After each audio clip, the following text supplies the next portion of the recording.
पकौड़ी वाली।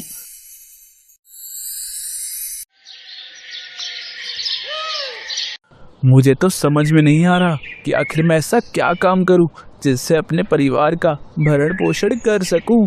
इस तरह संतोष एक पेड़ के नीचे बैठकर खुद से बात कर रहा होता है। तभी उसका दोस्त मनोज उसके पास आता है और उसे इस तरह से उदास देखकर उससे कहता है, क्या बात है संतोष, मैं तुझे पिछले कई दिनों से देख रहा हूँ, तू काफी उदास रहता है। सब ठीक तो है ना मेरे भाई?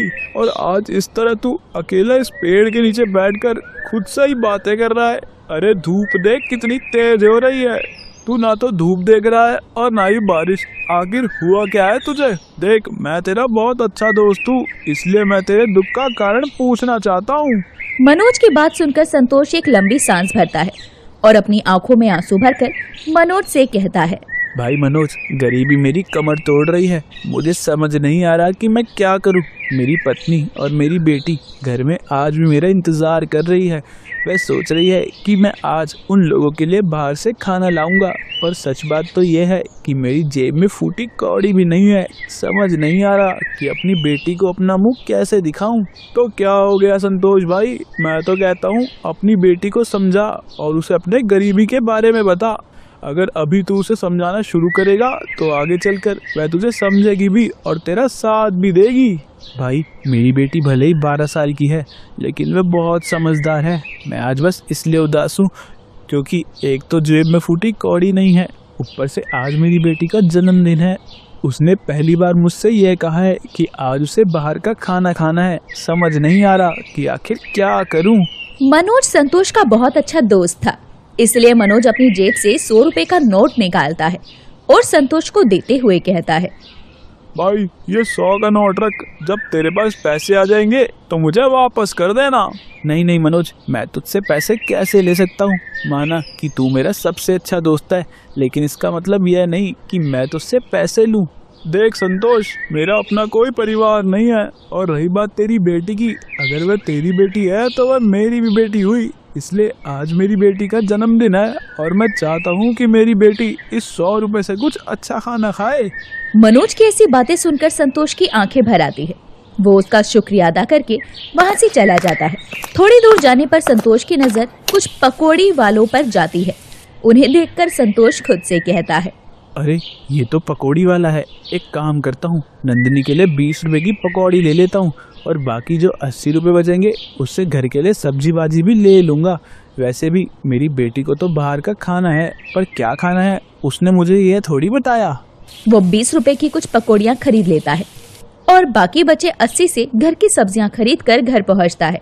उसे देखकर नंदिनी खुश होते हुए अपने पिता से कहती है, अरे वाह पापा, आप तो सच में मेरे लिए खाने की चीज लेकर आए हो। मुझे तो लगा था आप भूल गए होगे। नंदिनी जल्दी जल्दी थैला खोलती है और उसमें से पकौड़ी निकालकर खाने लगती है। तभी उसकी माँ राधा रसोई से बाहर आती है। वो संतोष को देख रही थी कि इसके पास पैसे कहाँ से आए।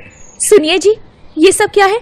तुम तो कह रहे थे कि जेब में फूटी कौड़ी नहीं है, फिर ये पकौड़ी और राशन कहाँ से उठा लाए? कहीं कोई गलत काम तो नहीं कर दिया? अरे नहीं राधा, ऐसा मत सोचो।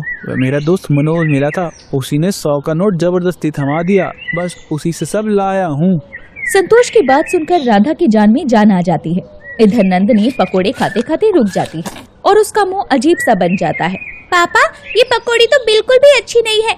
इसमें तो बहुत ज्यादा तेल है और बेसन भी कच्चा लग रहा है। इससे अच्छी पकौड़ी तो मेरी माँ घर पर बनाती है। माँ, आप वो पालक वाली पकौड़ी क्यों नहीं बनाती जो आप पहले बनाती थी? नंदिनी की ये बात संतोष के दिमाग में घर कर जाती है। वो सोचता है कि जब बाहर की इतनी बेकार पकौड़ी बिक रही है तो क्यों ना राधा के हाथ का स्वाद बाजार में उतारा जाए। राधा, मुझे एक बात समझ आ रही है, हम लोग मजदूरी के पीछे भाग रहे हैं जबकि असली हुनर तो तुम्हारे हाथों में है। क्यों ना हम पालक की पकौड़ी बेचना शुरू करें? अरे ये क्या पागलपन है? लोग हंसेंगे कि अब ये लोग सड़क पर ठेला लगाएंगे और फिर हमारे पास सामान जुटाने के पैसे भी तो नहीं है। देखो राधा, लोग तो तब भी हंसते हैं जब हमारे पास खाने को कुछ नहीं होता। तू बस तैयारी कर, मैं कहीं ना कहीं जाकर जुगाड़ करता हूँ।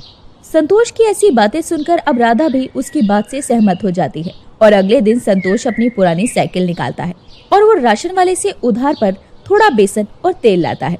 राधा घर के बगीचे से ताजी पालक तोड़ती है और अपने देसी मसाले कूट एक मसाला तैयार करती है। संतोष अपनी साइकिल के पीछे एक पट्टा बांधता है और उसी पर कढ़ाई और चूल्हा रखकर बाजार निकल जाता है। वो उसी पेड़ के नीचे खड़ा होता है जहाँ कल रो रहा था। पहले 1 घंटे तो कोई उसके पास नहीं आता, लोग बस देखते हैं और निकल जाते हैं। संतोष को लगता है कि उसने गलती कर दी। तभी वहाँ से मनोज निकलता है। अरे संतोष भाई, ये क्या नया धंधा खोल लिया? चल मुझे भी चखा अपनी ये पालक पकौड़ी। संतोष गर्मा गर्म पकौड़ी तलकर मनोज को देता है। मनोज जैसे ही पहली पकौड़ी खाता है तो उछल पड़ता है। अबे भाई, ये क्या बना दिया? ऐसी पकौड़ी तो मैंने पूरे शहर में नहीं खाई।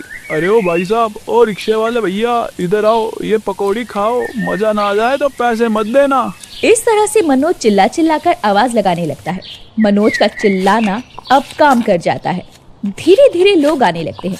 जो भी एक पकौड़ी चखता वो रुक जाता। शाम होते होते संतोष की सारी पकौड़ी बिक जाती है।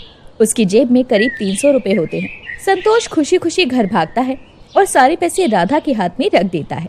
देख राधा, आज तेरी मेहनत रंग लाई। ये देख, हमारी पहली कमाई। ये देखकर राधा और नंदनी बहुत खुश होते हैं, लेकिन ये तो बस शुरुआत थी। अगले कुछ दिनों में संतोष का धंधा चल पड़ता है, बल्कि एक छोटा सा ठेला बना लेता है। समय गुजरता है और एक दिन इलाके का दबंग कालिया वहाँ आता है। ए पकौड़ी वाले, यहाँ दुकान लगानी है तो मुझे हफ्ता देना पड़ेगा, वरना कल से ये ठेला यहाँ नहीं दिखेगा। कालिया की बातें सुनकर संतोष डर जाता है। वो सोचता है कि अभी तो काम शुरू हुआ था और ये मुसीबत सर आ गई। वो कालिया के सामने हाथ जोड़ता है और कालिया से कहता है, भाई साहब, मैं बहुत गरीब हूँ, अभी तो काम शुरू किया है, अभी पैसे कहाँ से दूँ? मुझे यह सब नहीं सुनना, कल तक पैसे तैयार रखना, वरना अंजाम बुरा होगा। जब संतोष अपने घर आता है तो वो बहुत परेशान होता है, जिस पर राधा उसकी परेशानी का कारण पूछती है तो संतोष उसे सारी बात बता देता है। राधा उसे हिम्मत देती है और अगले दिन जब फिर से कालिया वहाँ पर आता है तो वहाँ पहले से बहुत सारे ग्राहक खड़े होते हैं। उनमें से एक पुलिस वाला भी होता है जो अक्सर संतोष की पकौड़ी खाने के लिए आया करता था। ए संतोष, मैंने तुझे कहा था ना कि अगर तुझे यहाँ पर काम करना है तो मुझे हफ्ता देना पड़ेगा, लेकिन तू है कि सुनने को राजी नहीं हो रहा। रुक जा, अभी तेरी सारी हेकड़ी निकालता हूँ। इतना बोलकर कालिया जैसे ही मनोज के ऊपर हाथ उठाने जाता है, पुलिस वाला बीच में आ जाता है और कहता है, ये क्या कर रहा है तू? अरे तू यहाँ इस गरीब आदमी को डरा रहा है? चल भाग यहाँ से, दोबारा इधर दिखा तो थाने में जाकर सीधा कर दूंगा। तू कौन है? अरे मुझे धमकी देने वाला? मैं कौन हूँ यह तो तुझे पता चलेगा जब तू जेल के पीछे चक्कियाँ पीसेगा। रुक जा, तू यूं नहीं मानेगा, अब तू जेल की सलाखों के पीछे जाकर ही मानेगा। कालिया वहाँ से दुम दबाकर भाग जाता है। संतोष पुलिस वाले का शुक्रिया अदा करता है। अब संतोष की पालक पकौड़ी पूरे शहर में मशहूर हो जाती है।